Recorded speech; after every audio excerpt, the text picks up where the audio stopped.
dimuliakan, para alim ulama, para habaib, para kiai, para asatidzah yang hadir bersama kita pada malam hari ini. Di antaranya hadir bersama kita ada Al-Habib Muhammad Aidid, dan juga yang tadi telah menyampaikan mau'izatul hasanahnya Al-Ustaz Ahmad Kamaluddin. Hadir juga bersama kita Al-Ustaz Najarion selaku Ketua DPJ FPI Tambun Utara, dan juga guru-guru kita yang lainnya yang mohon maaf mungkin namanya tidak Al-Fakir sebut satu persatunya, tapi insya Allah tidak kurang rasa hormat, takdim dan mahabbah kami kepada antum sekalian.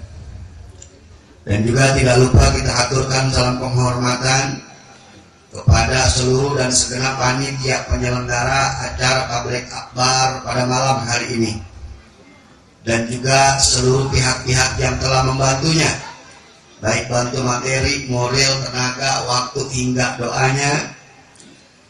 Ada Al-Ustaz Yahya, Ustaz Mujahidin dan yang lainnya, yang mereka telah bekerja keras untuk mensukseskan acara ini.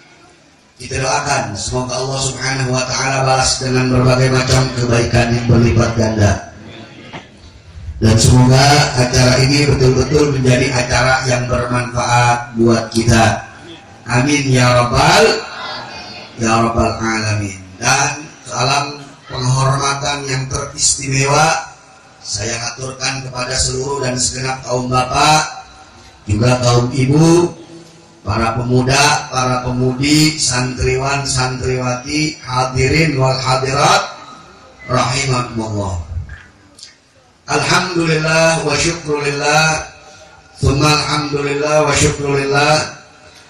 Pada malam hari ini berkat taufik, hidayah, inayah, riayah, hirasah dari Allah Subhanahu wa ta'ala, tergerak hati kita, ringan langkah kita, luang waktu kita, sehat afiat jasmani dan rohani kita, sehingga kita bisa berkumpul, kita bisa bersilaturahmi dalam rangka menghadiri, mengikuti, memeriahkan, menyemarakkan, meramaikan, mensyiarkan acara tabligh akbar yang diselenggarakan pada malam hari ini. Semoga duduknya kita di sini, kumpulnya kita di sini, hadirnya kita di tempat ini terhitung sebagai amal ibadah kita di sisi Allah Subhanahu wa ta'ala. Dan semoga Allah Subhanahu wa ta'ala balas dengan berbagai macam kebaikan yang berlipat ganda, dijadikan sebagai penyebab dihapuskan kesalahan kita, kekhilafan kita, kelalaian kita, dosa-dosa kita, dan sekaligus dijadikan penyebab dikabulkannya hajat-hajat kita sekalian, baik itu hajat yang berkaitan dengan urusan pribadi kita, atau hajat yang berkaitan dengan urusan keluarga maupun rumah tangga kita, atau hajat yang berkaitan dengan urusan usaha ataupun pekerjaan kita, dan hajat-hajat kita yang lainnya yang menyangkut berbagai macam urusan agama, urusan dunia, hingga urusan akhirat. Amin ya rabbal alamin. Ma'asyiral hadirin al-ahibba al-a'izza rahimakumullah. Telah sama-sama tadi kita ikuti pembacaan kisah Maulid Nabi, yang tentu sudah tidak lagi kita ragukan faedahnya, fadilahnya, manfaatnya. Di mana satu kali kita saja bersolawat kepada Nabi, Allah Subhanahu wa ta'ala bersolawat kepada kita 10 kali. Dan nggak sampai di situ, barusan kita juga telah mendengarkan mau'izatul hasanah yang disampaikan oleh Al-Ustaz Ahmad Kamaluddin, di mana beliau tadi menyinggung, membahas tentang hak dan kewajiban, di antaranya yaitu orang tua terhadap anak dan anak terhadap orang tuanya. Mudah-mudahan dari apa yang beliau sampaikan dapat kita pahami, dapat kita mengerti, dapat kita resapi, dapat kita hayati, dan yang terpenting bisa kita amalkan. Amin ya rabbal alamin. Nah, ibadallah rahimakumullah, waktu sudah menunjukkan jam 11 lewat. Ini kira-kira udah apa lanjut? Masih siap lanjut? Masih kuat? Sampai pagi? Sampai subuh? Sampai subuh siap? Sampai subuh siap? Lu sampai subuh gue pulang. Emang lu pikir nonton wayang? Nah, saudara yang dirahmati oleh Allah Subhanahu wa taala, tadi sebetulnya sudah banyak yang disampaikan oleh Al-Ustaz Kamaluddin.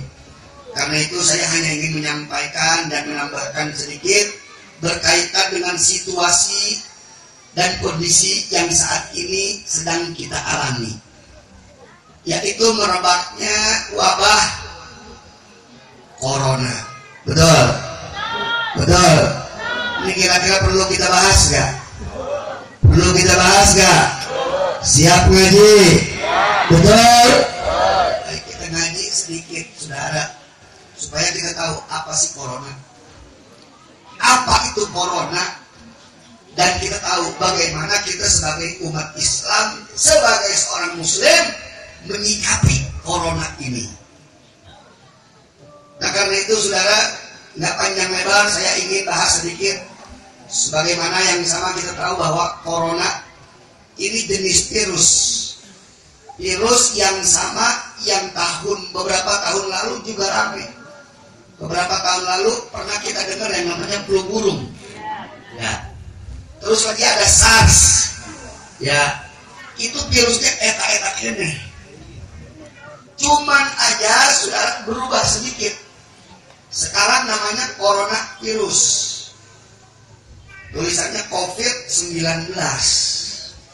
Jadi bahasanya agak dimodifikasi sedikit itu virus. Cuman itu juga. Nyerangnya saluran pernapasan, begitu kata dokternya. Awalnya dari mana ini, Habib? Sebagaimana yang disampaikan oleh Badan Kesehatan Dunia WHO, awal mulanya ini virus datang dari Cina. Jadi di Cina ada satu kota namanya kota Wuhan. Di kota Wuhan itu ada pasar. Di pasar itu apaan aja dijual. Kalau di kita kan pasar jual ayam, jual daging sapi, jual sayuran. Di sono macam-macam. Ada kampret.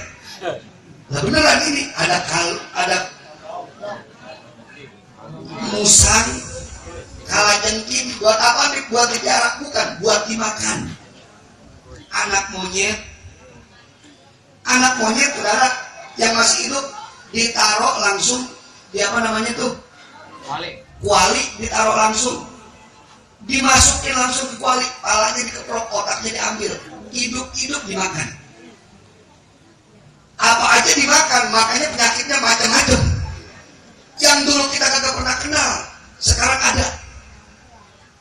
Nah dari situ sudah setelah diteliti oleh para dokter, ternyata awal mulanya ini virus dari kampret, dari kalong. Jadi ini kalau bahwa itu virus dimakan sama orang situ, itu virus pindah ke badan itu orang yang makan. Itu orang yang makan nularin ke temannya, temannya nularin temannya, dan seterusnya. Nggak pakai waktu lama, saudara, hanya hitungan bulan ribuan orang jadi korban. Sampai-sampai akhirnya Wuhan ditutup, nggak boleh ada yang masuk, nggak boleh ada yang keluar Wuhan. Jangankan di kota, di rumah-rumahnya dikunci, saudara. Istilahnya kalau sekarang mau lockdown, di lockdown, jadi nggak ada yang boleh masuk, nggak ada yang boleh keluar. Terus Habib, makanan bagaimana kalau mau belanja? Dikasih sama aparat, jadi aparat yang datengin rumahnya dikasih, supaya virusnya nggak pada nyebar. Nah, saudara, singkat cerita, ternyata ini virus walaupun udah dijaga sedemikian rupa masih nyebar kemana-mana. Nyebar ke Itali. Di Itali, saudara, 300 orang positif kena corona. Ada sekitar 100-an orang sudah meninggal, bahkan 300 orang sudah meninggal gara-gara corona. Sekarang di Itali, di kota Milan. Kota Milan ini kota yang kagak pernah sepi 24 jam. Kalau di sini kan jam 11 sudah sepi ya. Jam 12 sudah sepi. Makanya orang di sini anaknya banyak-banyak. Iya, 12 udah pada ngunci pintu. Di Milan mah 24 jam rame, kagak pernah mati itu kota.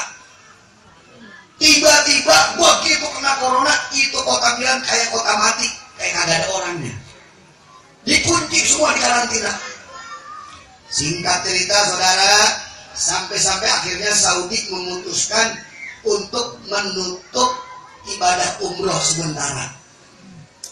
Banyak yang udah nyampe bandara dipulangin lagi.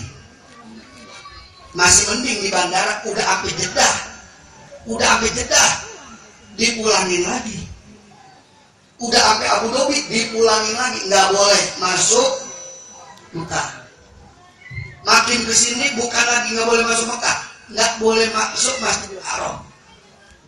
Makin kesini lagi bukannya orang luar yang nggak boleh, tapi orang Saudi sendiri sekarang kagak boleh ada yang keluar rumah. Sekarang ini di Saudi masjid-masjid ditutup, dikunci, nggak boleh dipakai, kecuali Masjidil Haram. Masjid Nabawi sekarang dikunci, nggak boleh ada yang masuk Masjid Nabawi, walaupun orang Mekahnya. Masjid-masjid yang ada dikunci, ditutup, nggak boleh ada yang pakai. Cuma Masjidil Haram doang yang dibuka.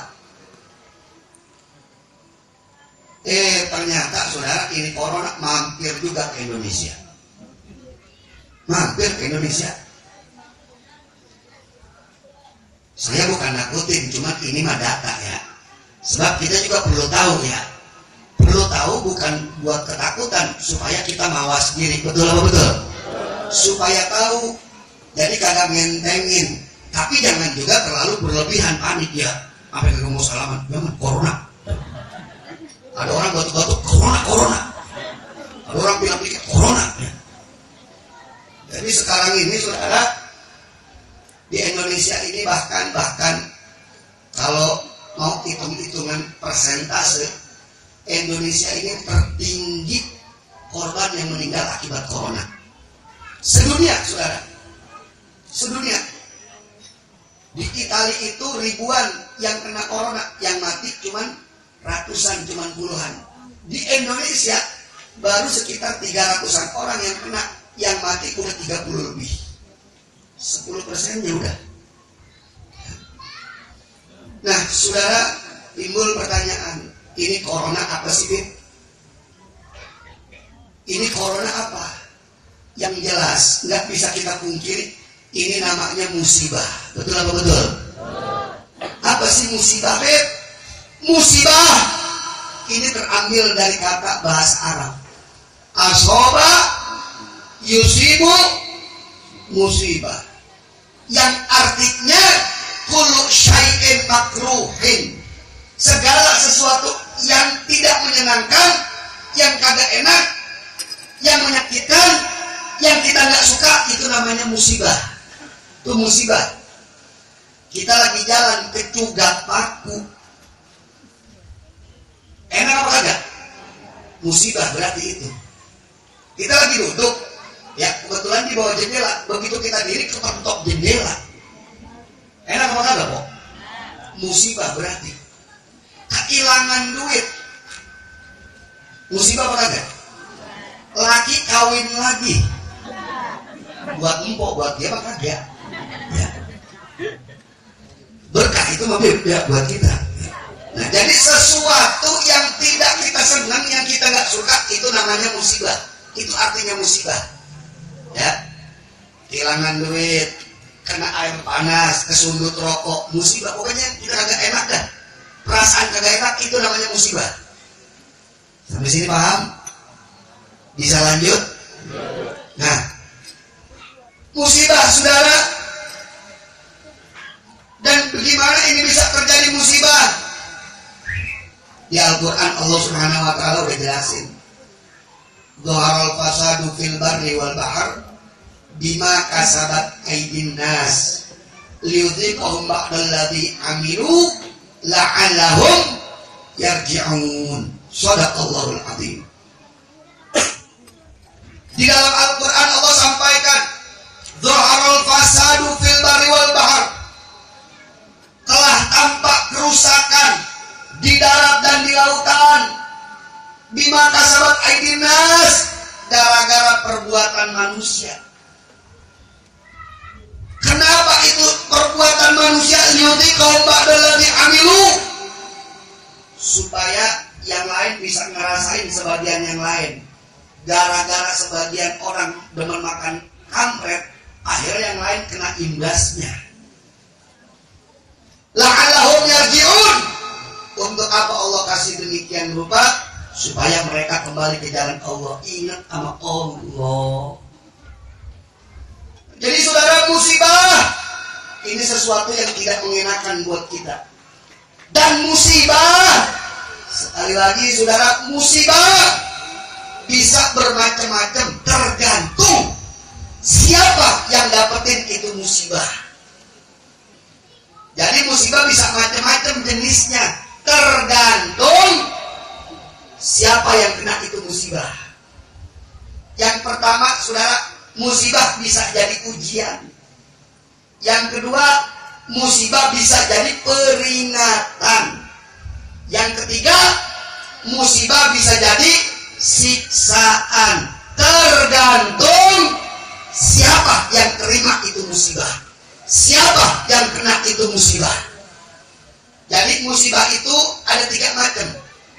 Yang pertama ujian, yang kedua peringatan, yang ketiga siksaan. Saya mau tes sekali lagi. Musibah ada berapa macam? 3. Apa aja?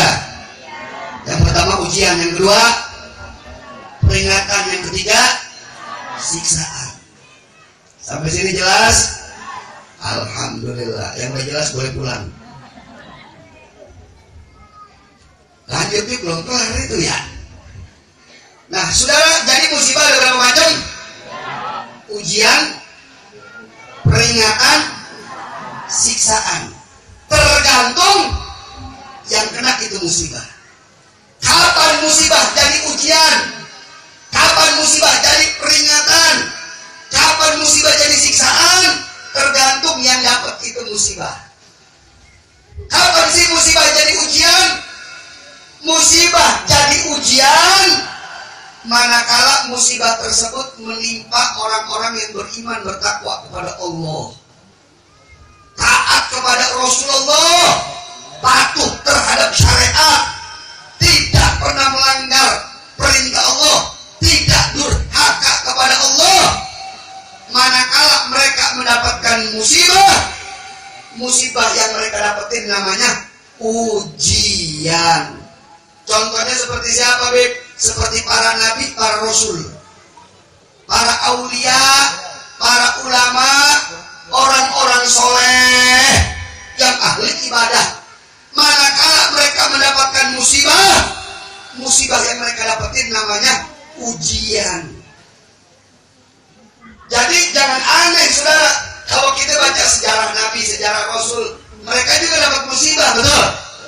Ada nabi yang dikejar-kejar sama umatnya, ada gak? Ada nabi yang diusir sama umatnya, ada gak? Ada nabi yang dibunuh sama kaumnya, ada gak? Ada saudara. Ada nabi yang didurhakai sama umatnya, ada gak? Ada nabi yang mau dicelakain sama umatnya, ada gak? Ada. Mereka juga dapat musibah. Musibah yang mereka dapatin namanya ujian. Untuk apa Allah kasih musibah buat mereka? Allah kasih buat mereka musibah, Allah ingin menguji keimanan mereka. Kalau mereka lulus ujian, maka keimanan mereka akan makin kokoh, makin mantap, makin kuat, dan derajat mereka akan makin lebih tinggi di sisi Allah Subhanahu wa ta'ala. Jadi musibah kalau kenanya para nabi, kena para rasul, kena para ulama, kena orang-orang soleh, musibah yang mereka dapetin namanya ujian. Ada ustadz, ada kiai, masya Allah, yang istiqomah, kehilangan anaknya, kehilangan motornya, kehilangan duitnya, berarti lagi dapat ujian. Musibah yang datang kepada dia itu namanya ujian. Nah yang kedua saudara, musibah sebagai peringatan. Kapan Beb musibah jadi peringatan? Musibah jadi peringatan manakala musibah tersebut mengenai orang-orang yang beriman bertakwa kepada Allah, taat sama Allah, tapi kadang-kadang maksiat. Sholat mah sholat, mabuk jalan terus. Ngaji mah ngaji, ngomongin orang jualan terus. Ada yang begitu di sini? Nggak ada di sini mah. Kelihatan ahli surga semua. Di kampung saya mamanya banyak, di sini mah kagak ada.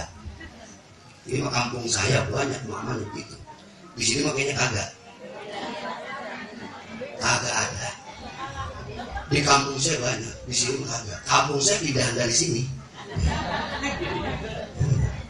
Semoga ya duit ya. Nah jadi saudara, musibah manakala menimpa orang yang beriman bertakwa, sholat mah terus maksiat jalan, ngaji mah ngaji tapi maksiat jalan terus, setengah-setengah, STMJ sholat terus maksiat jalan. Manakala mereka dapat musibah yang mereka dapetin bukan ujian tapi peringatan dari Allah. Kenapa Allah kasih musibah mereka? Allah masih sayang sama mereka karena mereka ini masih beriman, cuman aja mereka hilaf, kelewat batas. Allah kasih musibah. Buat apa Allah kasih musibah? Tujuannya buat ngingetin karena Allah masih sayang. Makanya musibahnya bukan ujian, namanya peringatan. Kenapa? Karena Allah masih sayang sama dia. Hei hambaku, taat kepadaku, jangan maksiat kepadaku. Ini musibah aku berikan kepada engkau sebagai peringatan kepada engkau supaya engkau ingat, eling, nyadar, taubat kepadaku, kembali kepadaku. Nah, saudara, yang ketiga, musibah sebagai siksaan. Musibah sebagai siksaan. Kapan musibah jadi siksaan? Musibah jadi siksaan manakala musibah tersebut menimpa orang-orang kafir, orang-orang musyrik, orang-orang zalim, orang-orang fasik, orang-orang yang saudara munafik, orang-orang yang durhaka kepada Allah, membangkang perintah Allah, melawan aturan Allah. Manakala mereka dapat musibah yang mereka dapetin bukan peringatan, apalagi ujian, tapi musibah yang mereka dapatkan adalah siksaan. Untuk apa Allah Subhanahu wa taala berikan mereka musibah? Allah Subhanahu wa taala berikan mereka musibah, Allah ingin kasih tahu siksaan buat mereka di dunia. Kalau mereka nggak tobat, siksaan yang lebih dahsyat, siksaan yang lebih parah, siksaan yang lebih berat akan menunggu mereka di akhirat. Jadi musibah berbeda-beda, saudara. Tergantung orang yang nerimanya. Ada artis, saudara, ditanya sama wartawan, ini artis lagi kena gosip. Ini artis sholat kagak, misalkan. Maksiat iya. Ditanya sama wartawan, bagaimana tentang gosip yang menimpa Anda? Dia jawab apa? Ini ujian. Ujian. Saya mau tanya, ujian bener apa kagak? Berarti kalau begitu musibah yang menimpa dia itu ujian, siksaan, apa peringatan? Kenapa siksaan? Sampai sini berarti jelas? Paham? Ngerti? Nah, sekarang saudara, kalau kita dapat musibah, ini kita dapat musibah, misalkan kehilangan duit, ya, atau kehilangan handphone, musibah bukan? Kira-kira musibah yang kita dapetin ujian, apa peringatan, apa siksaan? Hah? Peringatan, apa siksaan? Ujian apa peringatan? Hah? Yang bisa jawab bukan saya, masing-masing, betul? Bagaimana jawabnya? Gampang, kita lihat diri kita. Kita buat musibah, kita lihat diri kita, kaca.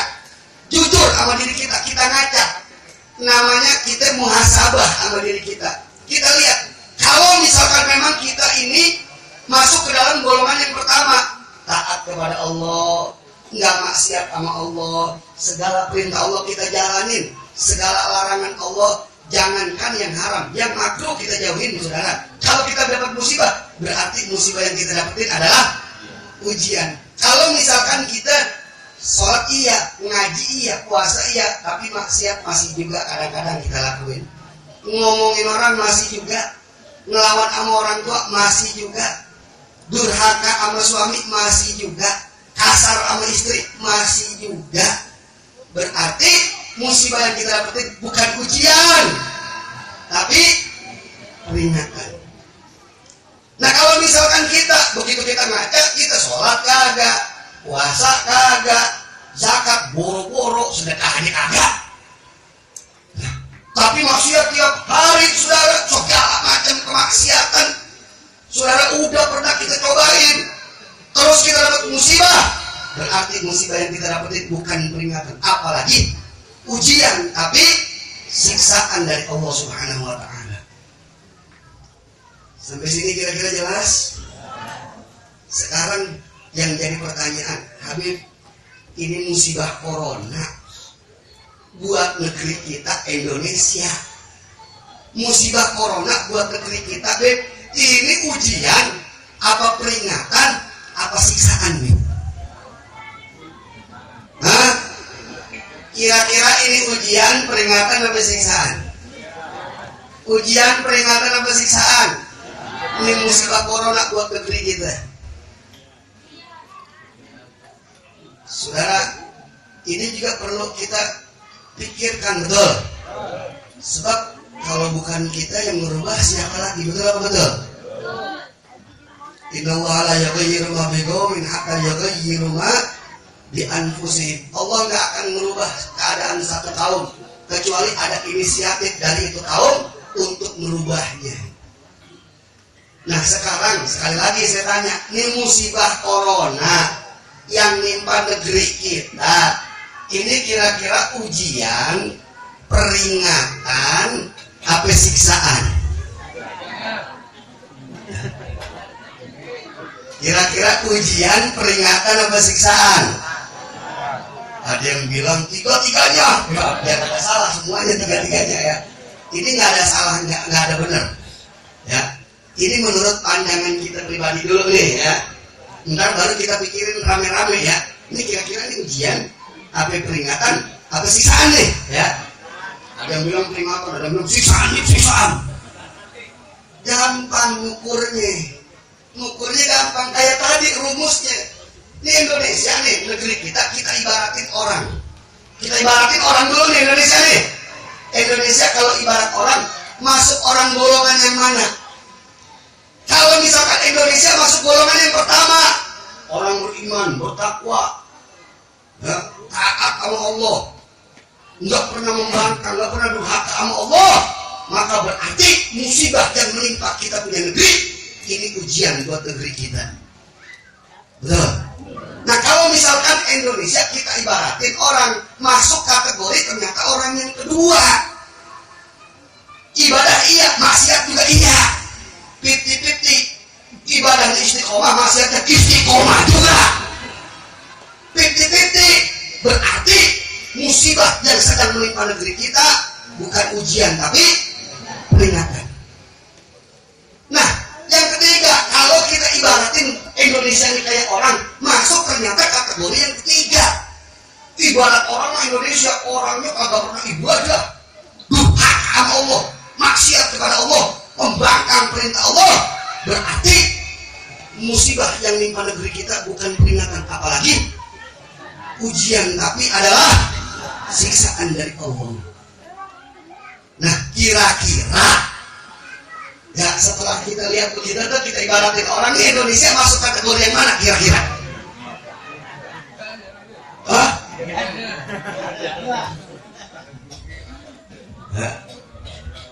Sekarang kita lihat dah, kita lihat dengan jelas sama mata kepala kita sendiri. Kita lihat dari Sabang sampai Merauke, dari timur sampai barat, utara sampai selatan. Kalau di Indonesia semua penduduk negerinya orang yang beriman, bertakwa sama Allah, taat sama Rasulullah, patuh terhadap syariat, tidak membangkang dan mendurhakai perintah Allah, mereka dapat musibah. Berarti musibah yang menimpa negeri kita adalah ujian dari Allah Subhanahu wa Ta'ala. Untuk apa Allah memberikan musibah buat negeri ini? Allah mau angkat derajat negeri kita di sisi Allah. Allah mau angkat derajat penduduk negerinya di sisi Allah Subhanahu wa ta'ala. Nah, kalau kita lihat dari timur sampai barat, utara sampai selatan, dari Sabang sampai Merauke, ternyata saudara di Indonesia yang ahli ibadah ada, yang ahli maksiat ada juga.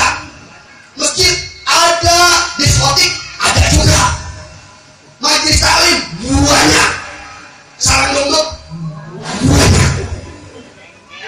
Ya Allah, kita kalau lewat Kalimalang itu panti pijat berewak kayak bekicot. Betul apa betul? Betul apa betul? Saya mau tanya, berarti kalau begitu sedikit atau banyak? Nggak bisa kita pungkiri, betul? Betul?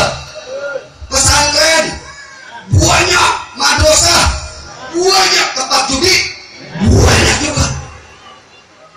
50-50. Kalau 50-50 begitu, berarti musibah yang menimpa negeri kita namanya peringatan dari Allah. Untuk apa Allah kasih musibah kepada negeri kita? Allah masih sayang sama negeri ini. Allah masih cinta sama penduduk negeri.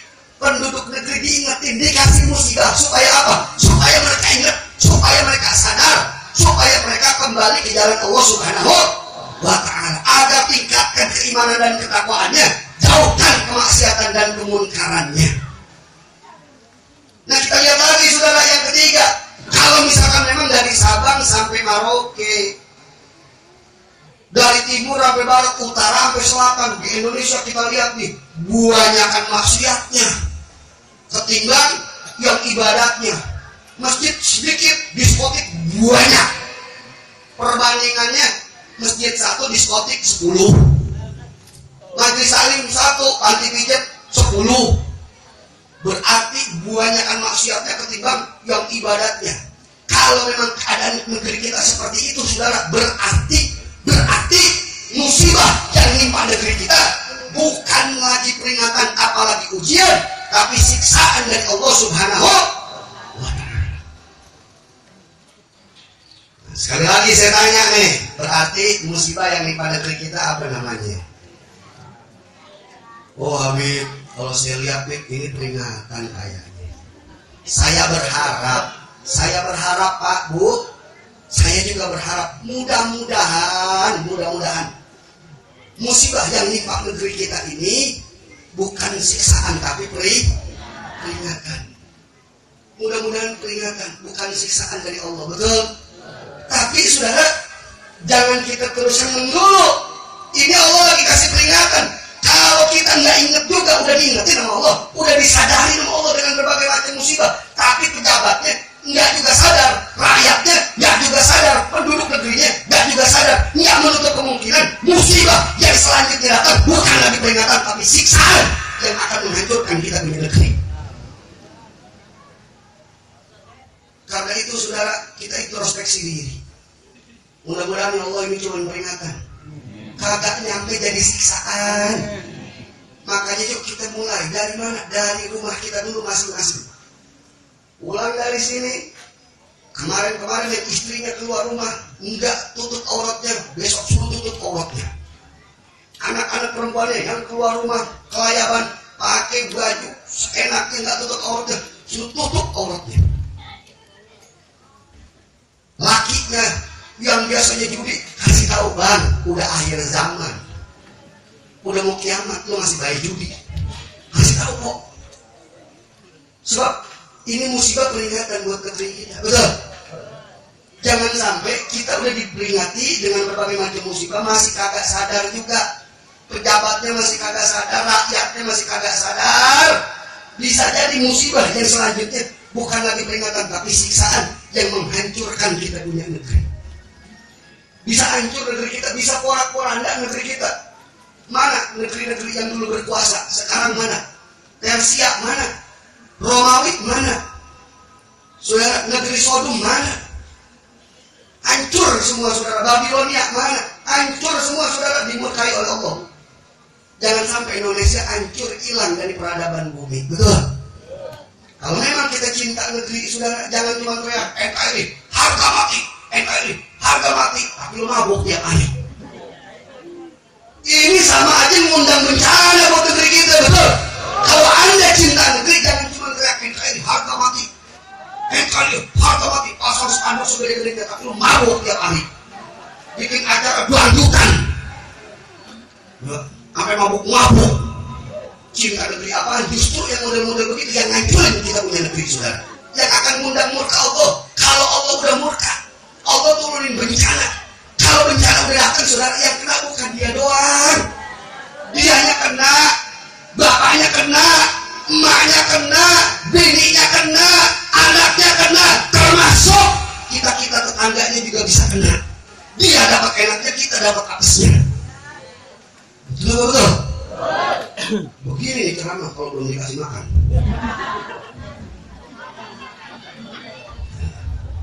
Nah, ini baru gigi 3 nih. Enggak, karena aman nih. Ya, sekarang aman nih, kamu ceramah bagaimana nih? Polisinya pada ngumpet, takut corona.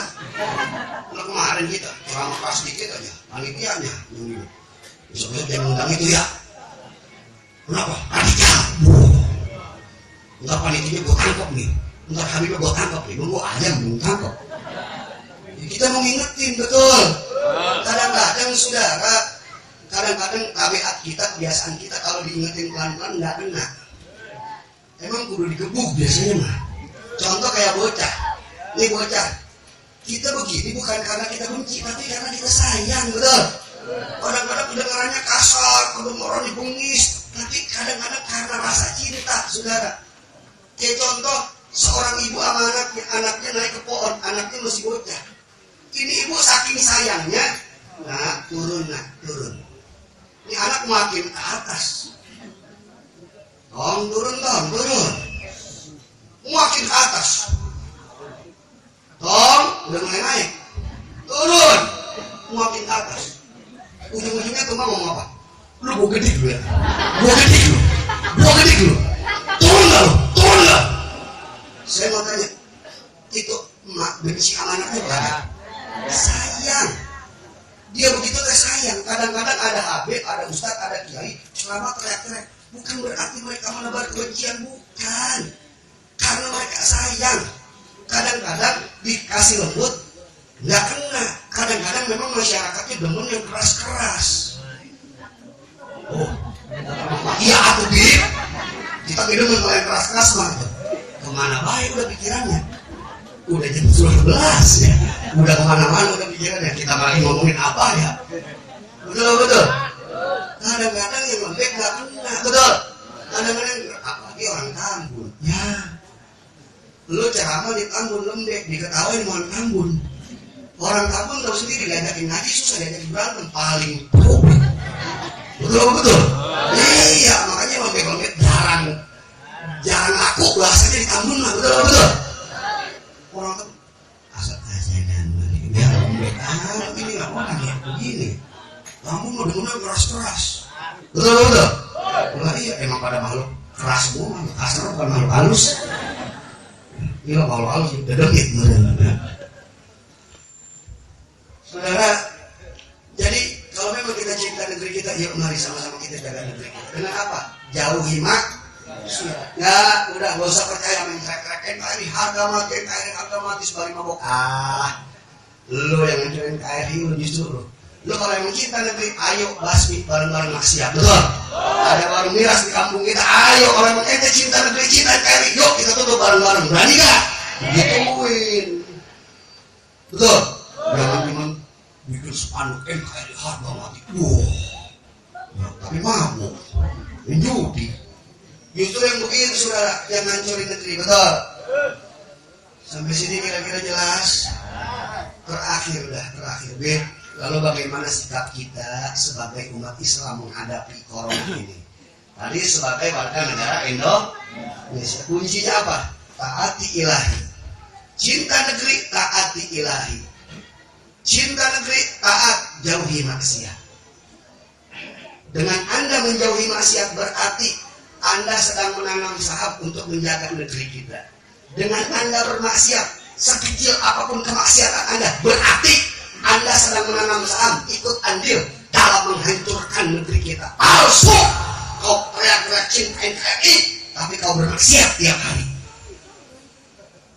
Yang ketiga B, terus apa sikap kita sebagai seorang muslim menghadapi ini corona B? Ada kan, nggak usah takut sama corona. Corona makhluk Allah, nggak usah takut, mati hidup itu ada di tangan Allah. Betul. Nggak usah takut sama corona, karena ada yang begitu sekarang kan? Ada yang begitu. Jadi ahli tauhid dadakan. Lo kalau nggak takut sama corona, besok-besok lo nyebrang jangan tengok kanan kiri. Kalau lo takut tengok kanan kiri mau nyebrang, berarti lo masih takut sama mobil, bukan takut sama Allah. Betul.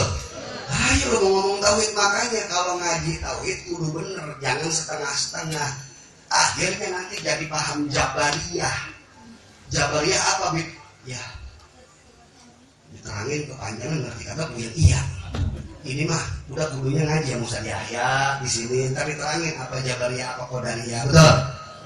Jadi saya mah cuma mau ngingetin diri saya pribadi dan saudara-saudari sekalian sebagai seorang muslim, bagaimana sikap kita sebagai seorang muslim, sebagai orang yang beragama Islam menghadapi ini corona.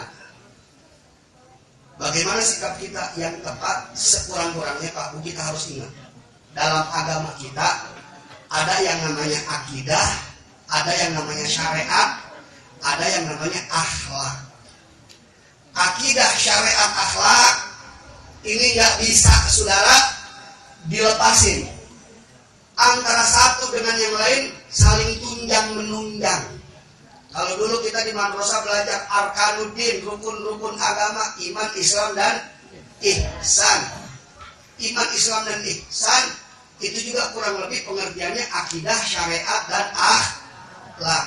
Jadi untuk menyikapi corona ini kita harus sikapi secara akidah, kita harus sikapi secara syariat, dan kita harus sikapi secara akhlak. Yang pertama dulu secara akidah, bagaimana kita hadapi ini corona? Secara akidah kita harus tetap yakin bahwa Allah yang Maha Kuasa. Betul. Tidak ada sedikit pun di dunia ini, di langit atau di bumi, yang bisa memberi pengaruh kecuali Allah Subhanahu wa Ta'ala. Betul. Hidup mati itu di tangan Allah. Betul. Allah yang punya kuasa. Betul. Virus corona tidak akan sedikit pun bisa mempengaruhi kita kecuali atas izin Allah. Betul apa betul? Ini yang pertama yang harus kita yakinin. Ada orang yang udah positif corona, besokannya saudara baik, nggak jadi mati. Ada orang saudara yang tadinya ngerawat corona, ada orang kena corona, dia yang ngerawat, yang dirawatnya sembuh, yang ngerawatnya mati, saudara. Kita harus yakini bahwa segala sesuatu yang terjadi di muka bumi ini tidak ada yang bisa memberi pengaruh kecuali Allah Subhanahu wa Ta'ala. Betul, itu akidah harus kita yakini, betul. Dari situ, ya, betul, kita nggak boleh takut sama corona, kita hanya boleh takut sama Allah Subhanahu wa Ta'ala. Secara akidah, betul. Tapi secara syariat, yang kedua nggak boleh ditinggalin, saudara. Secara syariat ikhtiar harus tetap kita jalanin.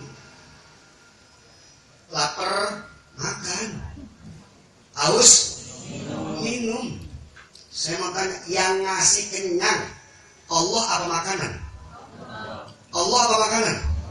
Kita kalau misalkan makan senapan gede, tapi kalau Allah nggak ngasih kenyang nggak? Berarti yang ngasih kita kenyang siapa? Allah. Tetap kita harus yakin yang ngasih kenyang bukan makanan tapi Allah. Tapi secara syariat tetap harus kita makan. Betul. Lapar mau makan. Betul. Haus minum, sakit berobat. Nggak mau kena corona jauhi. Betul. Waspada. Betul. Cuci tangan. Betul. Jaga diri. Betul. Jadi secara syariat ikhtiar tetap wajib kita jalanin. Secara akidah betul kita yakin nggak ada yang bisa ngasih kita mati. Wah mau kena corona kalau Allah Subhanahu wa Ta'ala belum kehendak kita mati, tetap nggak bakal mati kita. Iya betul. Tapi syariatnya lo pakai juga. Betul betul. Iya syariatnya lo pakai juga. Waspada dan jangan panik. Tetap jaga diri, jangan berlebihan. Ada orang Terus corona. Ada orang batuk dikit, corona. Bubar. Nggak usah begitu juga. Tetap syariat harus kita jalanin. Sakit ya berobat, betul. Nggak mau panas ya, nggak mau kebakar, jangan megang api. Kira-kira jelas. Yang ketiga, secara akhlak saudara, walaupun kita udah ikhtiar, udah jaga diri, udah mawas diri, tetap kita wajib tawakal kepada Allah. Tetap kita berdoa kepada Allah. Tetap kita mohon perlindungan sama Allah. Ya, secara akidah kita harus yakini bahwa tidak ada yang kasih mudarat kecuali Allah. Corona nggak bakal berdampak buat kita, tapi secara syariat tetap kita harus waspada. Secara akhlak tetap saudara kita jangan sombong. Wah, saya udah pakai hand apa namanya? Iya begitu dah ya. Bobokan ya kata orang sini ya. Kita udah cuci tangan, kita udah pakai masker. Masker apa nih? Itu yang nutupin muka ya, yang nutupin bacok tuh ya. Itu udah pakai, udah cukup. Jangan, tetap kita harus secara akhlak harus tetap doa sama ya Allah, ini cuci tangan nggak bakal beri pengaruh. Ya Allah, ini masker nggak bakal beri pengaruh kecuali dengan daya dan upaya dari Engkau ya Allah. Begitu. Secara akhlak tetap kita harus berdoa kepada Allah. Mohon perlindungan Allah. Sehebat apapun penjagaan kita, tapi bukan itu saudara. Yang menjaga kita Allah. Cina kurang hebat apa sih, betul? Italia kurang hebat apa sih? Amerika kurang hebat apa? Tetap kena juga. Kenapa? Karena mereka nggak punya tawakal kepada Allah, saudara, dan sabar. Andai kata, saudara, udah kita benar-benar jaga, tapi misalkan tetap kena juga, kita tawakal. Sabar ya Allah. Mudah-mudahan ini menjadi kafarah, menjadi penghapus dosa-dosa kita. Kira-kira jelas? Paham? Alhamdulillah. Jadi saudara, jaga rahmat ya Allah Subhanahu wa taala. Terkait beberapa himbauan ulama yang beredar. Ini sedikit terakhir sebagai penutup, ada himbauan dari ulama, wabil khusus dari Majelis Ulama Indonesia agar tidak melaksanakan sholat Jumat, tapi jangan ditelan mentah-mentah. Nah, jangan ditelan mentah-mentah. Jadi saudara, kalau misalkan memang di daerah situ sudah banyak yang positif corona, dalam artian udah zona merah, di situ udah zona merah, maka boleh pengurus masjid ngambil kebijakan tidak mengadakan sholat Jumat. Tidak mengadakan sholat Jumat maksudnya apa? Tutup masjid. Ini kadang-kadang kayak kemarin Masjid Istiqlal tidak mengadakan sholat Jumat, tapi sholat zuhur tetap. Sama aja bodong gitu mah ya. Tidak mengadakan maksudnya masjid tutup dulu. Ya. Kenapa? Di zaman sekarang musuh-musuh Islam saudara lagi mengintai. Jangan sampai masjid nanti disalahin, betul. Orang-orang masjid nih corona aja menyebar tuh, kan jadi kesempatan dia, betul. Makanya kita jangan kalah cerdas sama mereka. Kalau misalkan memang di zona merah, kata para ulama, saudara, nggak apa-apa. Kita nggak ngadain sholat Jumatan, sholat zuhur di masing-masing rumah. Pelajaran yang pentingnya apa? Kalau sholat Jumat aja kita kagak boleh keluar, apalagi yang kata penting jangan pakai keluar. Mau sono mau apa? Arisan. Mau arisan. Orang sholat Jumat aja kagak boleh keluar, mau arisan. Mau apa? Ngerumpi dulu di sana, ngerumpi dulu ya. Tapi kalau misalkan memang daerahnya relatif aman, ya, dan DKF juga siap untuk melakukan pencegahan, misalkan di pintu masuk dikasih apa sih namanya itu? Ya, kagok banget ya, sanitizer ya, sanitizer,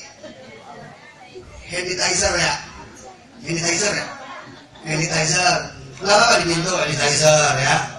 Kemudian saudara, apa namanya? Jamaah sudah bawa sejadah masing-masing dari rumah, nggak apa-apa. Terus misalkan kalau misalkan khawatir habis sholat nggak salaman dulu, nggak apa-apa. Tapi kalau misalkan ada yang nggak apa-apa, kita ngadain sholat Jumat, nggak apa-apa, kita hargain, betul. Itu ijtihad ulama masing-masing. Ada yang tetap melaksanain, silakan kita hargain. Ada yang enggak, silakan kita hargain juga. Betul, masing-masing bertanggung jawabannya, masing-masing dengan kapasitas keilmuannya. Terus kita Habib sebagai ulama bagaimana Habib?